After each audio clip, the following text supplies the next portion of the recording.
എൻ്റെ ഏറ്റവും വലിയൊരു പ്രശ്നമായിരുന്നു എനിക്ക് നല്ല രീതിയിൽ വീഡിയോസ് ചെയ്യാനൊരു സ്ഥലം ഇല്ലാതിരുന്നത്. എൻ്റെ റീൽസൊക്കെ കാണുന്നവർക്കറിയാം, ബാക്ക്ഗ്രൗണ്ട് വോളിൽ ഒരു വൈറ്റ് പെയിൻറ് അടിച്ചിട്ടേക്കുമായിരുന്നു. അവിടെ പ്രത്യേകിച്ചൊരു കളറോ കാര്യങ്ങളോ അങ്ങനെ ഒന്നും ഇല്ലായിരുന്നു.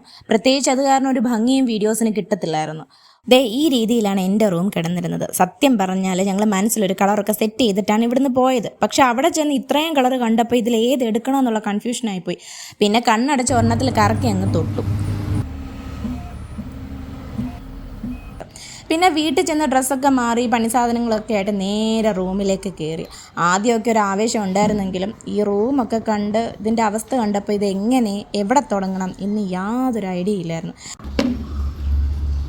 പെയിൻറ് മിക്സ് ചെയ്യാനും കറക്റ്റ് ആവുമെന്നൊന്നും അറിയത്തില്ല, നമുക്ക് നോക്കാം.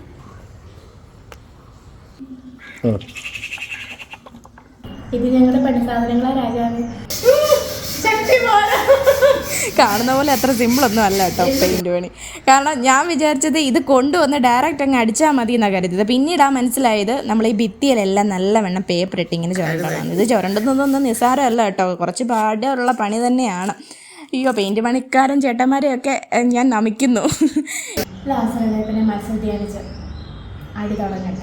ഇത് ഞങ്ങളുടെ പ്രൊഫഷണൽ പെയിൻറ്റർ കീർത്തി ചേച്ചി. എന്തായാലും പണി ആദ്യം ഒന്ന് പാളുമോ എന്നുള്ളത് ഉറപ്പായിരുന്നു കേട്ടോ. ഞങ്ങൾ ആദ്യമായിട്ടാണ് ആദ്യം കയറി ഞങ്ങൾ അങ്ങ് പെയിൻ്റ് അങ്ങ് അടിച്ചു. പിന്നീടാണ് മനസ്സിലായത് പുട്ടി അടിച്ചിട്ടാണ് പെയിൻറ് അടിക്കേണ്ടതെന്നുള്ളത്. പിന്നെ ഞങ്ങളുടെ ബുദ്ധി എന്ന് പറഞ്ഞാൽ റോക്കറ്റ് പോലെ ആണല്ലോ.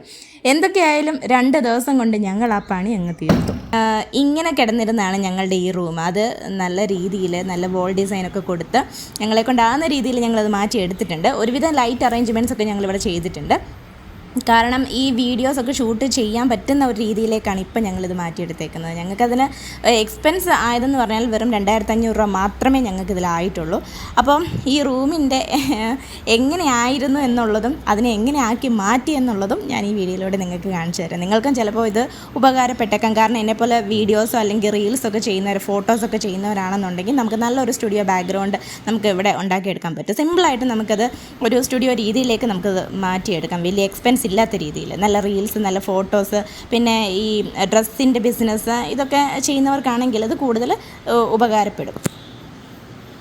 ഇനിയിപ്പോൾ നിങ്ങൾ കണ്ടിട്ട് പറ ഇത് ഇഷ്ടമായോ അല്ലയോ എന്നുള്ളത്. കുറച്ച് കഷ്ടപ്പെട്ടിട്ടാണല്ലേ നല്ലൊരു റിസൾട്ട് കിട്ടിയപ്പോൾ ഞങ്ങൾ വളരെ ഹാപ്പിയായി. ഉദ്ദേശിച്ച പോലെ അത്ര പെർഫെക്റ്റായിട്ട് കിട്ടിയില്ലെങ്കിലും ഏകദേശം അതിൻ്റെ അടുത്ത് എത്താൻ സാധിച്ചു എന്നുള്ളതിൽ.